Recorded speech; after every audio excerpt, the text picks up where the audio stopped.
kuvugisha inama ngo bandiye amafaranga ngo kuri filime runaka, ibyo bintu mubyihorere. Abantu bari kuribwa amafaranga ngo Beauty in Black season 3 ngo yasohotse, ntayo ntirasohoka. Ari kubyumva? Ibyo bintu mubyihorere. Filime hari uburyo zisohokamo, yaba izisobanuye n'izidasobanuye. Hari ama website ujya akakubwira ati filime iyi irahari, cyangwa filime iyi hari, bakakubwira ati filime izasohoka igihe kiniki. Ubu bakurya ibihumbi 50 ngo Beauty in Black season 3 irahari.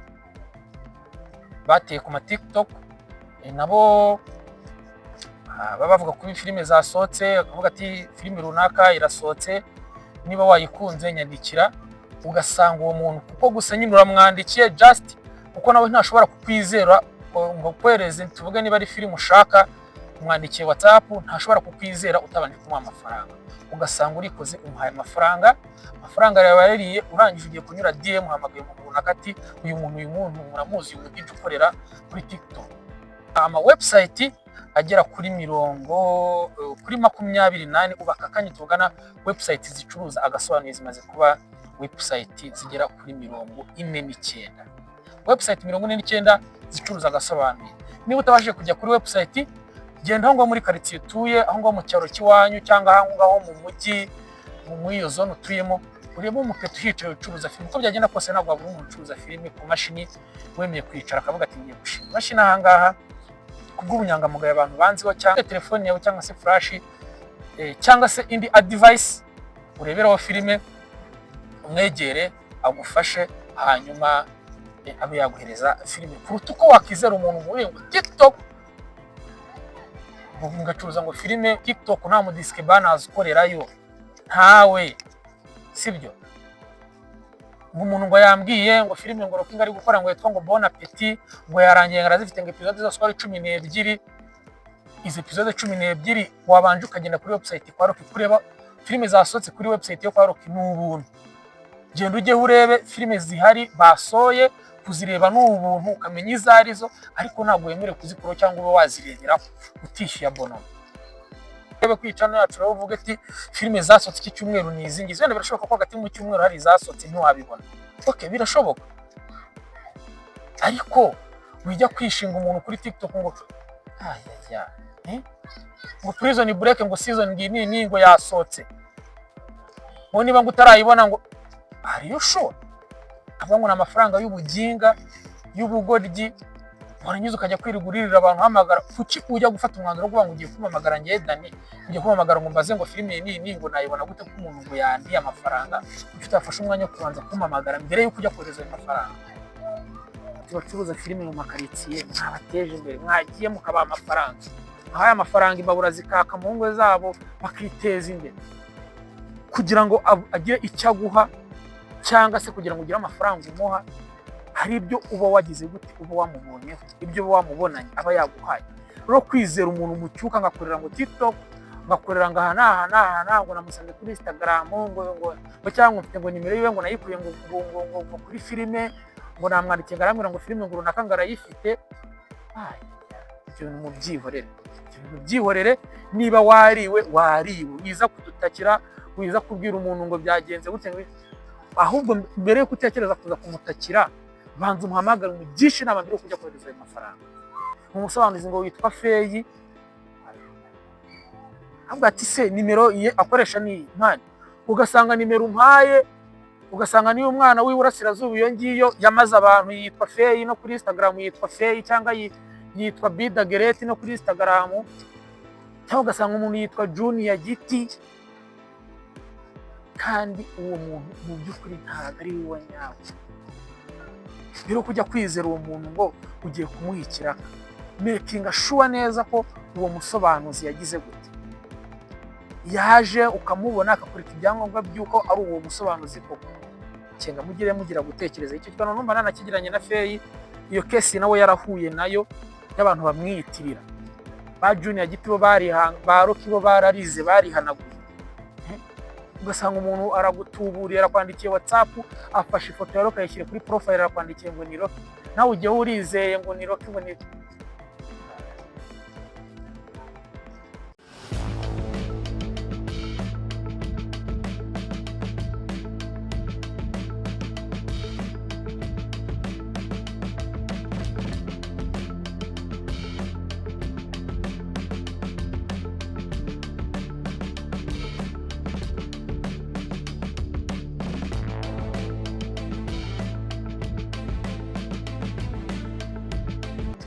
Yes, ndabasuje abakunzi ba East African Location mwisanzwe ni wa muhungu wanyu Dani.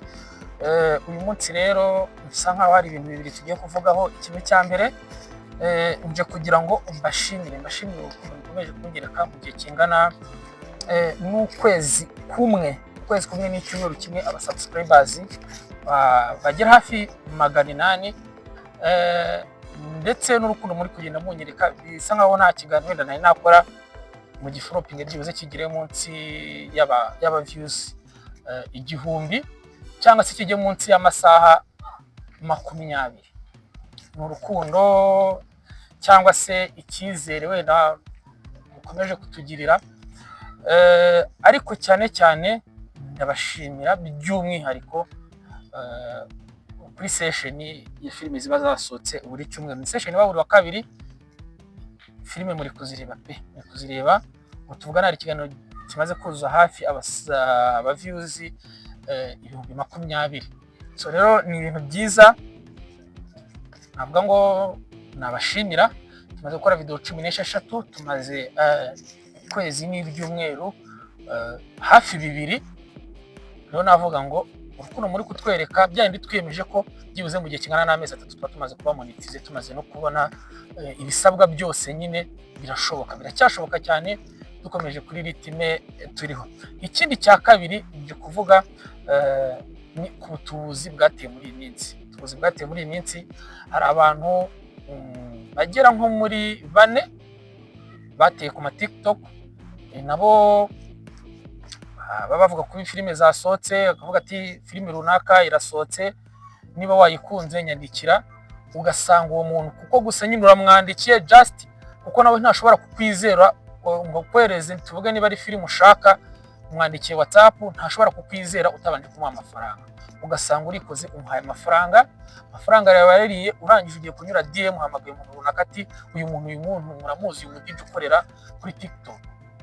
Mwabantu mwe, niba ushaka filime jya kuri website. Ejo ni kuri ya channel twabuze, ngo nabwiraga ko ari ama website agera kuri 28 ubaka kanye tugana website zicuruza agasobanuye zimaze kuba website zigera kuri 49. Website 49 zicuruza agasobanuye. Niba utabashije kujya kuri website, genda aho ngo muri quartier tuye, aho ngo mu cyaro kiwanyu cyangwa aho ngaho mu mujyi, mu iyo zone utuyemo, urimo umupeto hicaye ucuruza filime. Uko byagenda kose ntabwo wabura umuntu ucuruza filime ku mashini wemeye kwicara akavuga ati ngiye gushima mashini aha ngaha kubw'ubunyangamugayo abantu banziho, cyangwa se kubwo kuba nemeye kubikora nk'umwuga kandi nkaba mifitiye uburenganzira, bifitiye n'ibyangombwa. Akicara agacuruza filime, musange umushyire telefone yawe cyangwa se flash cyangwa se indi device ureberaho filime, umwegere agufashe, hanyuma abe yaguhereza filime, kuruta uko wakizera umuntu muri ngo TikTok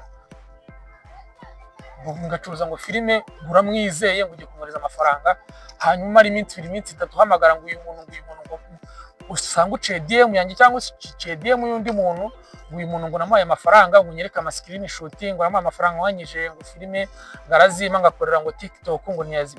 Urinda wajya ukahereza umuntu wicaye muri quartier aba azwi, wajya nukanamuteza n'ingaru, hanyuma akaguha izo filime.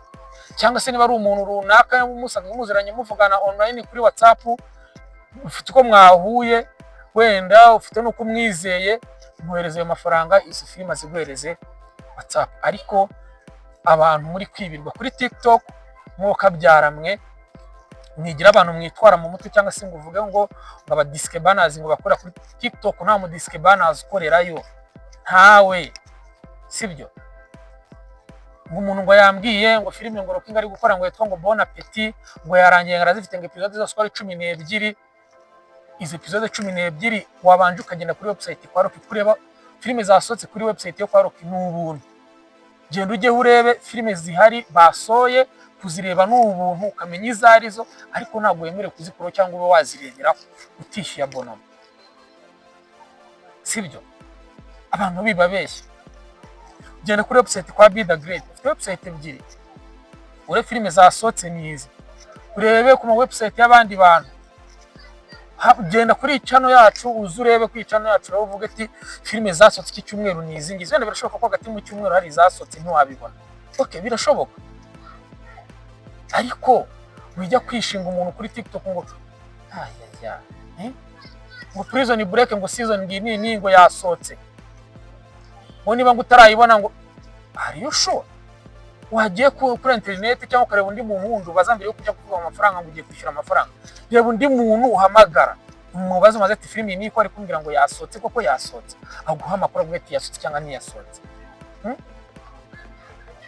Ibyo bintu mwabyoreye ko ibyo bintu by'abantu bari kubibira ku ma TikTok uri kubyumva, cyangwa se ukizera umuntu ugiye kugura filime online akakurya amafaranga, avuga ngo ni amafaranga y'ubuginga y'ubugoryi, warangiza ukajya kwirigurira abantu hamagara. Kuki ujya gufata umwanzuro wo kuvuga ngo ugiye kumamagara ngiye Dani, ugiye kumamagara ngo mbaze ngo filime ni ngo nayibona gute ko umuntu ngo yandiye amafaranga? Kuki utafashe umwanya wo kubanza kumamagara mbere yuko ujya kohereza ayo mafaranga? Byibuze wenda ngo ngiye ngubeshye ngo ngo iyo filime ngira hari uvuga ati abantu bamfatanyije ari babiri. Mu by'ukuri Buraka ngo season 4 ngo yasotse ngo season 3. Are you mad? Season kangahe? Ahubwo se 3 ye yari yasoka. Usibye wenda wa mushiki wacu wayikoze akahizo season akavuga ngo imwe ni kabiri imwe ni 3. 3 ye yari yasoka. Ibyo bintu mwabyihoreye. Ngo filime ngiyi ngo ndabizi ngo yasotse, ngo umuntu ngo yambwiye ngo uwo muntu akubwiye ngo arayigwaye nagiye urajya kumamagara umbaze iki? Niba umuntu yakwijeje ko ihari ahubwo mbamagara umbaze ngo ifilime koko yasotse, ngiye nkubwiza ukuri ngo ati irahari cyangwa se ntihari. Ariko niba nkubwiye ngo ntihari wijya kungishima kunyumvisha iby'uwo muntu. Bari kubarya amafaranga. Abapeti bacuruza filime mu makaritsiye mwabateje imbere, mwagiye mukabaha amafaranga, ahaye amafaranga imbabura zikaka mu ngo zabo bakiteza imbere. Urumva umuntu yafashe umwanzuro bagagiye kugura imashini, agura amadisike ashyira muri karitsiye, arakoze icyumweru cya mbere cya kabiri cya gatatu, ukwezi kurashije umwaka akicaye aho hantu, urakeka uwo muntu ni inkundamugayo cyangwa ni inyangamugayo? Wenda simvuze ko aba disike banners bose ari abana babi, ariko hari n'abana beza.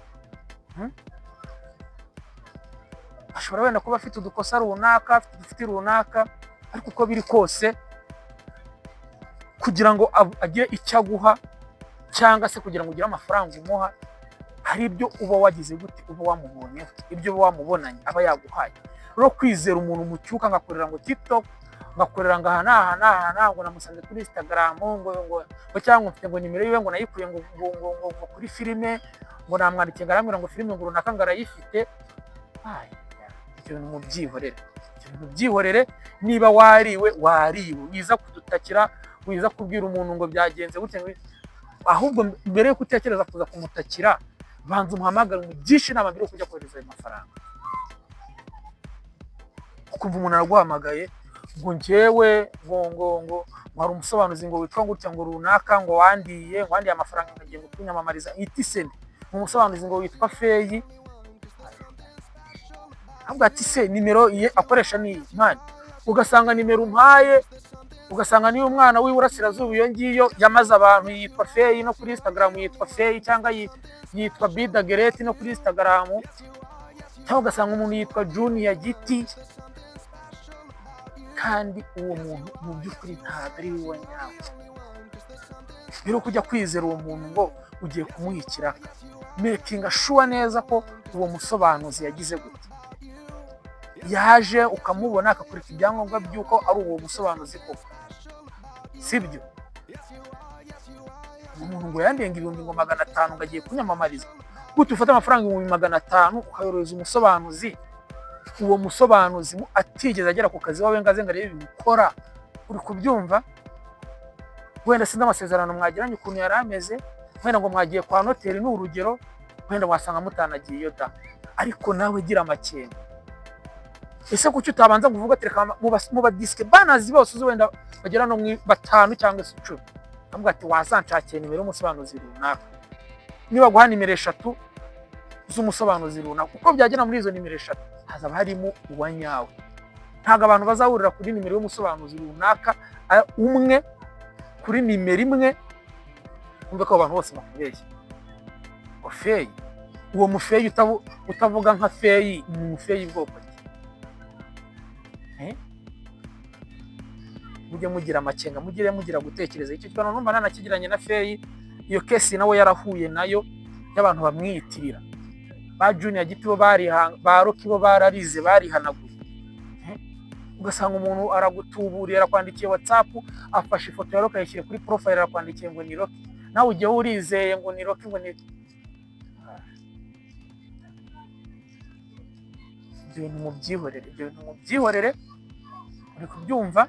Ibyo bintu yo guhamagara umuntu umugisha inama ngo bandiye amafaranga ngo kuri filime runaka, ibyo bintu mubyihorere. Abantu bari kuribwa amafaranga ngo Beauty ni Black season 3 ngo yasohotse, ntayo ntirasohoka. Uri kubyumva? Ibyo bintu mubyihorere. Filime hari uburyo zisohokamo, yaba izisobanuye n'izidasobanuye. Hari ama website tujya akakubwira ati filime iyi irahari, cyangwa filime iyi ntihari, bakakubwira ati filime izasohoka igihe kiniki.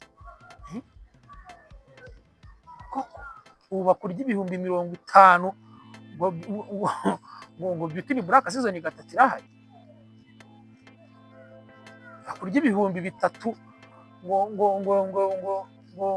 ngo filime ngo runaka irahari, ngo Bon Appetit ngirarenga episode 12.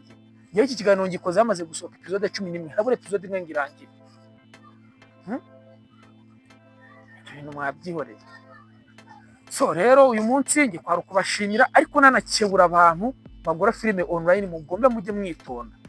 By'umwihariko niba utabashije kureba filime kuri izi website zicuruza agasobanuye, bareberaho ku buntu, cyangwa se ishyura amabonoma, cyangwa se ukaba ufite umuntu wawe muvugana ku giti cyawe akaba yakugurira izo filime kuri WhatsApp, muziranye, mwandikirana musanzwe muziranye, ukamuzi ubunyangamugayo. Ibyo bintu by'abantu mwahuriye za TikTok, ibyo bintu by'abantu mwahuriye za Instagram, byihorere, shira birarora. Stop. Sibyo? Ahantu hambere hizewe wakora filime ni ku Disque Banners, bano bo muri quartier. Ahantu honyine hizewe wagenda ugakora filime, ukajyana filime uzi bakweretse zihari. Cyane ko baba banafite n'amakuru kuri filime kuko ziri hanze. Bwana ashobora kuba ari umunebwe mu gushakisha filime ziri gucaracara, ariko amakuru aba yafite. Sibyo? Ariko abantu ba TikTok, aba bantu ba Instagram, abo bantu bagusanga mu gikaru ukabona arakwandikiye ngo filime runaka, wowe umuntu aragusanze mu gikaru ngo filime niko yasohotse, wabimusabye. Are you mad? So rero nibyo nagira ngo tuganireho, nanabashimira cyane ukuntu ukomeje kutwereka inshuti za Vale Plus, umuryango mugari wa Vale Plus, turabakunda cyane. Ewan, muri abantu b'agaciro, ngiye kubwanya nta kintu nabona mvuga ngo bashimire, muri abantu b'ingenzi. Icyo mbifuriza ni amagara mazima, n'ubuzima buzima burimo Uwiteka, burimo Imana, burimo gusenga, bujyanye no kwiyubaha. Niba ufite ibibazo byo nakubwira ngo ihangane bizashira, ariko naho niba utanabifite nabyo nakubwira ngo ibyo nabyo uri kwigira bizashira. Icyo mba nkwisabira ni ukuguma mu murongo wa nyawo, ukabaho ugomba kuba mu gihe cya nyacyo, umwanya wa nyawo. Ibisigaye Uwiteka aduhana umugisha. Ciao ciao, ndabakunda cyane.